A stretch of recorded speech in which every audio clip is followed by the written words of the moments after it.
Hello everyone, welcome to the official YouTube channel of zenith academy. আমি Shantanu sir. আজকে আর একটা video বানাচ্ছি। এই ভিডিওটা স্পেশালি ক্লার্কশিপ মেন্সের জন্য, যারা ক্লার্কশিপের ক্যান্ডিডেট আছো, অ্যাসপিরেন্টস আছে তাদের জন্য। তো huge number of students qualify করেছে প্রিলিমসে। তো এটা ফ্যাক্ট যে সবাই চাকরি পাবে না, এবং সব থেকে বড় সমস্যা হচ্ছে এখন পিএসসি যেটা করছে খুব কম টাইমের মধ্যে, শর্ট টাইম স্প্যানের মধ্যে কিন্তু মেন্স নিয়ে নিচ্ছে, যেমন আমরা মিসলেনিয়াস মেন্সে দেখলাম। তো এই এত অল্প সময়ের মধ্যে, যদিও টাইম এখনো বলেনি, তো ধরে রাখো তোমার 1.5 থেকে 2 মাস তুমি ম্যাক্সিমাম হাতে টাইম পাবে, তার মধ্যে নিজেকে তৈরি করতে হবে। তো এটা কিন্তু খুব চ্যালেঞ্জিং ব্যাপার, স্পেশালি তাদের জন্য যারা অনেক দিন ডিটাচ।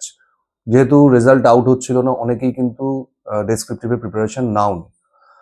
তো এখন যারা প্রিপারেশন শুরু করছো, যাদের প্রিপারেশন ভালো আছে তাদের সমস্যা নেই, তারা আরেকটু ভালো করে প্র্যাকটিস করো। কিন্তু এই ভিডিওটা আমি স্পেশালি বানাচ্ছি যাদের প্রিপারেশন ঠিকঠাক নেই বা অনেকদিন তোমরা ডিটাচ। তো এই সময়ের মধ্যে তোমরা কিভাবে ব্যাপারটাকে ম্যানেজ করবে, কিভাবে প্রিপারেশন নেবে, কিভাবে প্র্যাকটিস করবে, এই সব ব্যাপার নিয়ে আজকে আমি এই ভিডিওতে ডিসকাস করব। এবং আপকামিং ভিডিওগুলোতে আমি কিছু প্রেসি ট্রান্সলেশন বা রিপোর্ট রাইটিং এর উপর ক্লাস করাবো, সেগুলো তোমরা দেখবে। তো আজকে যেগুলো বলবো সেগুলো একটু ফলো করে তোমরা এখন থেকে প্র্যাকটিস করো, কারণ টাইম ওয়েস্ট করার মতো টাইম কিন্তু আর নেই। তো দেখো, সব থেকে বড় চ্যালেঞ্জ হচ্ছে আমাদের কাছে এই এত কম সময়ের মধ্যে নিজেদের তৈরি করা, এবং পরীক্ষাতেও 1 ঘন্টার মধ্যে 6টা লিখতে হবে তোমাদের, ইংলিশ বেঙ্গলি মিলিয়ে 3টে ইংলিশে, ট্রান্সলেশন, রিপোর্ট, প্রেসি, আবার বাংলাতেও তাই। তার মানে আমরা যদি হিসেব করে দেখি, 10 মিনিট করে আমরা সময় পাচ্ছি, মানে 1 ঘন্টায় 6টা লিখতে হচ্ছে, তাহলে 10 মিনিট করে পাচ্ছি। এবার 10 মিনিট থেকেও তুমি অন্তত 1 মিনিট করে বা 2 মিনিট করে বাদ দাও, কারণ কিছুটা তোমার রিচেক করতেও সময় লাগবে, বা হয়তো তোমার প্রেসে লিখতে একটু বেশি টাইম লাগলো, তাহলে তোমাকে ট্রান্সলেশন বা রিপোর্ট সেটাকে কম সময়ের মধ্যে লিখতে হবে, তো ওই টাইম স্প্যানের মধ্যে লিখতে হবে।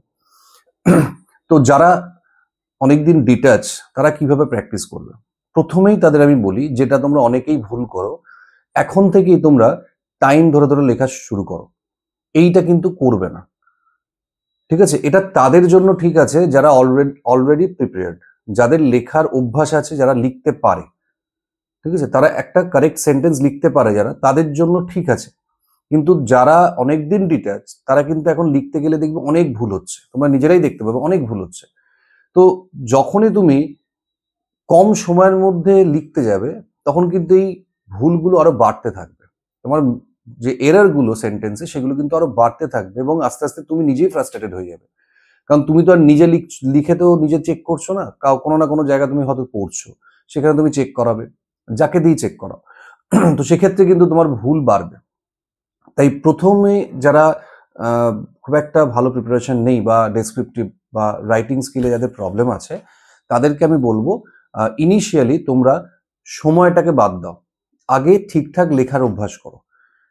ঠিক আছে, একটা কথা মাথায় রাখবে, 1 ঘন্টায় অতগুলো লেখা কারোর পক্ষেই, মানে খুব ভালো করে লেখাটা সম্ভব নয়, কেউই পারবে না ঠিকঠাক করে লিখতে অত কম সময়ের মধ্যে। তো সেক্ষেত্রে এক্সামিনাররাও খুব ভালো করে জানেন, বোঝেন যে এই সময়ের মধ্যে একটা ক্যান্ডিডেট সুন্দরভাবে লিখতে পারবেন না। ডব্লিউবিসিএস এ যে সময়টা পাই, ওরকম তো আমরা এখানে পাচ্ছি না। তার মানে তোমার থেকে কি জানতে চাওয়া হবে, তোমায় কি করতে হবে? দুটো জিনিস মাথায় রেখে প্র্যাকটিস করবে। এক হচ্ছে, তোমার লেখার মধ্যে কোনো রকম গ্রামাটিক্যাল এরর থাকবে না, আর কোনো স্পেলিং মিস্টেক থাকবে না। এই দুটো হচ্ছে ফার্স্ট ক্রাইটেরিয়া, এই দুটোকে মাথায় রেখে তোমায় লিখতে হবে। যদি তোমার লেখা এরর ফ্রি হয়, মানে গ্রামাটিক্যাল এরর যদি না থাকে বা স্পেলিং মিস্টেক যদি না থাকে, তাহলে কিন্তু তুমি ভালো নাম্বার পাবে। কারণ ওই সময়ের মধ্যে কেউই খুব ভালো করে লিখতে পারবে না, সময়টা খুব কম, 1 ঘন্টা মানে খুব কম সময়। তো সেক্ষেত্রে এক্সামিনার ওই দুটো জিনিসের উপর কিন্তু জোর দেবেন। অর্থাৎ উনি যখন কপি চেক করবেন, উনি সবসময় দেখবেন যে ছেলেটা বা মেয়েটা, মানে ক্যান্ডিডেটটা, ইংলিশটা কতটুকু জানে। ঠিক আছে, মানে you have to make them understand that yes you can write English correctly. কত ভালো লেখা সেটা পরের ব্যাপার, তোমাকে কারেক্ট ইংলিশটা লিখতে হবে। এই দুটো যদি তুমি ঠিক করে নিতে পারো, তাহলে তোমরা প্রত্যেকে ভালো নাম্বার পাবে, আমি বলছি। ঠিক আছে, তো এটা মাথায় রাখবে। তার জন্য তোমাদের এখন থেকে কি করতে হবে, একটু সময় নিয়ে লেখার অভ্যাস করতে হবে। সময় নিয়ে তুমি একটা প্রেসি লেখো, সময় নিয়ে ট্রান্সলেশন করো বা রিপোর্ট লেখো, যতটাই সময় লাগুক আগে কারেক্ট লেখার চেষ্টা করো, তারপরে টাইম ম্যানেজমেন্টে যাবে। প্রথমেই যদি তুমি টাইম ম্যানেজ করতে যাও তাহলে কিন্তু সব ভুল হবে, তুমি ইমপ্রুভ করতেই পারবে না কখনো। ঠিক আছে, অন্তত প্রথম 15-20 দিন বা 1 মাস, এখনো তো ডেট ডিক্লেয়ার করেনি, তো প্রথম 1 মাস একটু চেষ্টা করো যেগুলো লিখছো সেগুলো একটু কারেক্টলি লেখার। এবার মেন আমাদের ভুল কোথায় কোথায় হয়, এক হচ্ছে ভার্বের মিস্টেক প্রচুর হয়, আর ভার্বের ভুল মানেই কিন্তু সেটা টেন্সের ভুল হয়ে যাবে, কখনো কখনো তোমার অ্যাক্টিভ প্যাসিভে ভুল হবে। তো এই ভার্ব, সাবজেক্ট ভার্ব এগ্রিমেন্ট বা টেন্স কিংবা অ্যাক্টিভ প্যাসিভ ভয়েস, এইগুলো সব থেকে বেশি গোলায় আমাদের। ঠিক আছে, তো এই জায়গাগুলোকে একটু ভালো করে স্টাডি করো, কিভাবে কখন আমরা প্যাসিভ ভয়েস ইউজ করব, কখন অ্যাক্টিভ ভয়েস ইউজ করব, প্রেজেন্ট, পাস্ট, ফিউচার টেন্স কখন কিভাবে ইউজ হয়, যেটা আমরা প্রায় গন্ডগোল করে ফেলি, বিশেষ করে যাদের অভ্যাসটা নেই। কারণ রাইটিং তো আর এই এমসিকিউর মতো নয় যে আমি মুখস্থ করে চলে যাব, ভাবতে না জানলে কিন্তু তুমি লিখতে পারবে না। তাই এইগুলো একটু প্র্যাকটিস করো, নিজে লিখে আগে দেখো যে তুমি কোন জায়গাতে তোমার বেশি মিস্টেক হচ্ছে, সেটাকে বারবার প্র্যাকটিস করো। যে কোনো একটা বই নিয়ে তোমরা প্র্যাকটিস করতে পারো, বই যদি না থাকে তোমরা নিউজ পেপার থেকে প্র্যাকটিস করতে পারো, কোনো একটা আর্টিকেল মানে বাংলা পেপারের কোনো একটা আর্টিকেলকে তুমি ইংলিশে ট্রান্সলেট করো, ইংলিশ পেপারের কোনো আর্টিকেলকে বাংলায় ট্রান্সলেট করো, সেই আর্টিকেলকে তুমি একটা প্রেসি লেখো, জিস্ট লেখার অভ্যাস করো। ঠিক আছে, নিউজ পেপার থেকে সবকিছু করা যায়। তো নিউজ পেপার রিডিংটা প্রত্যেকদিন একটা হ্যাবিট বানাতে হবে খুব তাড়াতাড়ি। এবং ইংলিশটাকে আরেকটু ইমপ্রুভ করার জন্য তোমাকে একটু পড়তে হবে এই নিউজ পেপারটা। যত নিউজ পেপার পড়বে দেখবে তোমার এই ভোক্যাবুলারির যে প্রবলেমটা আছে, আমি ভাবতে গিয়ে ওয়ার্ড মাথায় আসছে না, এটা তো একটা হচ্ছে ল্যাক অফ থিঙ্কিং। আর একটা কি, তোমার ভোক্যাবুলারির স্টক যদি সাফিসিয়েন্ট না থাকে সেক্ষেত্রে এই প্রবলেমটা হতে পারে। এবার এই ভোক্যাবুলারি স্টক সাফিসিয়েন্ট করা এই সময়ের মধ্যে খুব ডিফিকাল্ট ব্যাপার। তার জন্য তোমাদের যেটা করতে হবে, একটা ছোট্ট ট্রিক বলছি যেটা তোমাদের সমস্ত লেখার ক্ষেত্রেই কাজে লাগবে, দেখবে একটু ভালো করে অবজার্ভ করলে তোমরা বুঝতে পারবে। আমরা ডে টু ডে লাইফে কিছু কমন ওয়ার্ড প্রত্যেকেই ইউজ করি, এবং সেই কমন ওয়ার্ডগুলোকে তোমার মিনিং সমেত একটা জায়গায় লিখে নিতে হবে। আমি যে প্রত্যেকদিন কথা বলছি আমরা বিভিন্ন সাবজেক্টের উপর, যাই বলি না কেন, কিছু কিছু ওয়ার্ড দেখবে আমরা বারবার ঘুরিয়ে ফিরিয়ে বলি। তো ওই ওয়ার্ডগুলো তোমার যদি মোটামুটি জানা থাকে, তাহলে কিন্তু তোমাদের লিখতে অনেক সুবিধা হবে, স্টক অফ ওয়ার্ড নিয়ে খুব একটা প্রবলেম হবে না। আর সব ওয়ার্ডের এক্সাক্ট মিনিং তুমি হয়তো জানবে না, সেটাকে তোমাকে অন্যরকম ভাবে ঘুরিয়ে লেখার অভ্যাসটা করতে হবে। ঠিক আছে, তো এই ব্যাপারটাকে কিন্তু মাথায় রেখে তোমার প্রিপারেশনটা নিতে হবে। টাইম ম্যানেজমেন্ট পরে, আগে তুমি ভালো করে লেখা শেখো, সঠিকভাবে ভালো করে, মানে সঠিক ইংলিশটা লিখতে হবে তোমাকে। ভোক্যাবুলারি নিয়ে একদমই মাথা ঘামাবে না। অনেকের ধারণা যে আমার ভোক্যাবুলারি না থাকলে আমি লিখতেই পারবো না। বেসিক যে ভোক্যাবুলারি আমাদের দরকার হয় সেইগুলো নিয়েই কিন্তু লেখা যায়, সেগুলো নিয়েই লেখা যায়। এবার কিছু কিছু ওয়ার্ড এমন তোমার স্পেশাল এটা ট্রান্সলেশনে হবে, এমন এমন কিছু ওয়ার্ড দেবে যে ওয়ার্ডের হয়তো মিনিংটা তোমার জানা নেই। ঠিক আছে, কখনো কিন্তু ওই সেন্টেন্সটাকে ছেড়ে আসবে না। ঠিক আছে, কখনো কোনো জায়গায় ব্ল্যাঙ্ক রাখবে না। অনেকে যে কি করে যে একটা ট্রান্সলেশন করছে, থার্ড লাইনটা তার জানা নেই, ওই থার্ড লাইনটা ব্ল্যাঙ্ক রেখে আবার ফোর্থ লাইন থেকে লিখছে, এটা করবে না, কেটে দেবে। কিন্তু কিছু একটা লিখে ওটাকে ভরিয়ে দেবে। ঠিক আছে, এটা কিছু একটা লেখা মানে এটা বুঝতে গেলে তোমাকে ট্রান্সলেশনটা ভালো করে পড়তে হবে। অনেকের আমাদের অভ্যাস আছে যে আমি প্যাসেজটা পেলাম আর প্রথম থেকে ট্রান্সলেট করতে শুরু করলাম, শেষে এসে দেখবো যে আমি যা বুঝেছি পুরো ভুল, আমার টেন্সটাও ভুল হয়ে গেছে। ঠিক আছে, তো সেই জন্য সবসময় চেষ্টা করবে প্যাসেজটাকে একবার অন্তত পড়ার, কি বলছে ব্যাপারটা বোঝার। কারণ আমরা বাংলা যেভাবে বলি সেভাবে তার ইংলিশ বলি না, তো সেক্ষেত্রে অনেক সময় কথার গন্ডগোল হতে পারে। হয়তো দেখে মনে হলো শুরু হচ্ছে প্রেজেন্ট টেন্স দিয়ে, কিন্তু পড়ার পর দেখলাম না, এটা একটা গল্প বলা হচ্ছে পাস্ট টেন্স। এই ব্যাপারগুলো কিন্তু মাথায় রাখতে হবে। এবার বাকি তো ট্রান্সলেশন, প্রেসি কিভাবে কি করতে হয় আমি তো ক্লাস করাবো, কিন্তু এখন থেকে যে প্র্যাকটিসগুলো তোমরা করবে এইগুলো একটু মাথায় রেখে প্র্যাকটিস করবে। ঠিক আছে, রেগুলার রেগুলার অন্তত একটা করে ট্রান্সলেশন, একটা করে প্রেসি, একটা করে রিপোর্ট লেখার অভ্যাস করো প্রত্যেক দিন, যার যতটুকু সময় আছে। একটু সময় কিন্তু প্রত্যেককেই দিতে হবে, নাহলে তোমরা এই জায়গাতে ঠিকঠাক করে ম্যানেজ করতে পারবে না। কারণ এত ক্যান্ডিডেট কোয়ালিফাই করেছে, ম্যাক্সিমাম কি কিন্তু ওখান থেকে বাদ দিয়ে দেওয়া হবে, মানে যা হওয়ার সব ওই মেন্সে গিয়েই হবে। তো মেন্সটা খুব ভালো করে সবাইকে দিতে হবে, এবং প্রিলিমস মেন্সের নাম্বার অ্যাড হবে। যাদের প্রিলিমসে অলরেডি ভালো নাম্বার আছে তাদের একটা অ্যাডভান্টেজ আছে, সবসময় তারা এগিয়ে থাকবে। ঠিক আছে, কিন্তু তাহলে তাদেরকে যদি তোমার টেক্কা দিতে হয়, তাদেরকে যদি মানে ফেলে রেখে এগোতে হয়, তাহলে তোমায় কিন্তু মেন্সে মানে ডেসক্রিপটিভে কিন্তু ভালো স্কোর করতে হবে, রাইটিংয়ে ভালো স্কোর করতে হবে। তো এই ব্যাপারটা কিন্তু একটু মাথায় রাখবে। পেপার পড়ার অভ্যাস প্রত্যেক দিন করো, ইচ অ্যান্ড এভরিডে একটা হলো আর্টিকেল পড়ো, সেইগুলোকে তুমি সেটাকেই ট্রান্সলেট করো, সেটাকেই প্রেসি করো। এই অভ্যাসটা এখন থেকে করতে থাকো। বই যদি বাড়িতে থাকে বই নিয়ে তুমি করতেই পারো। বা এখন যে রিসেন্ট যে ঘটনাগুলো ঘটছে, যেমন ধরো এই যে আমাদের নর্থ বেঙ্গলে যে ফ্লাড হলো, এর ওপর কিন্তু তোমার একটা রিপোর্ট আসতে পারে, খুব ইম্পর্টেন্ট টপিক এবারে। ঠিক আছে, তো এই নর্থ বেঙ্গলের ফ্লাডের ওপর তুমি রিপোর্ট একটা, যদি তোমার প্রথমে লিখতে অসুবিধা, তুমি নেট থেকে কালেক্ট করো, নেট থেকে তুমি রিপোর্টের টপিকগুলো কালেক্ট করো, মানে ম্যাটারটা করে পড়ো, পড়ে বোঝো, বুঝে নিজের মতো করে লিখো।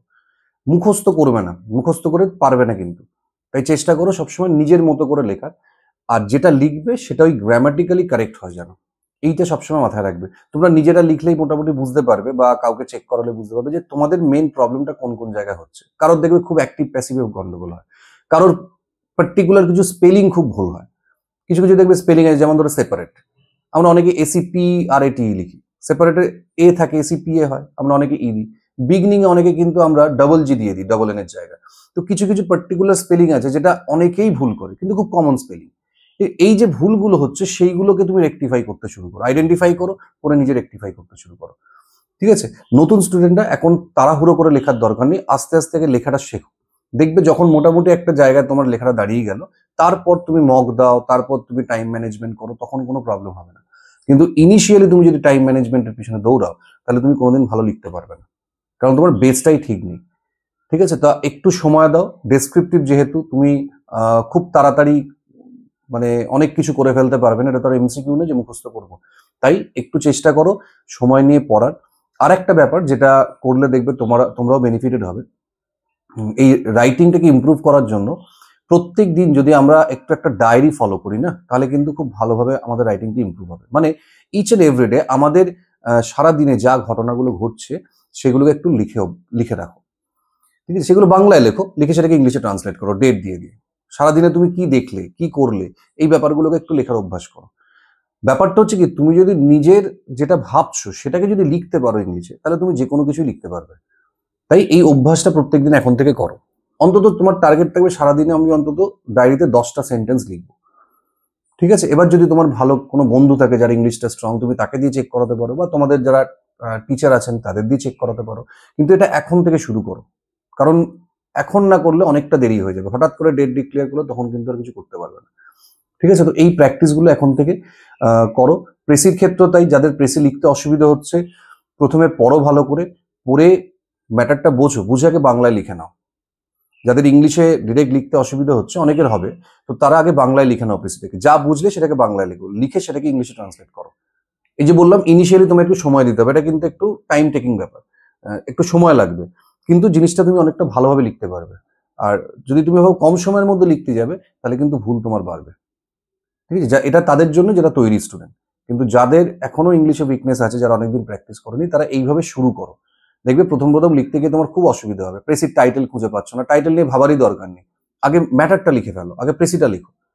তারপরে তো টাইটেলের অনেক কিছু কিছু ট্রিক্স আছে, সেগুলো আমি পরে বলে দেবো, ওগুলো একটু ফলো করবে।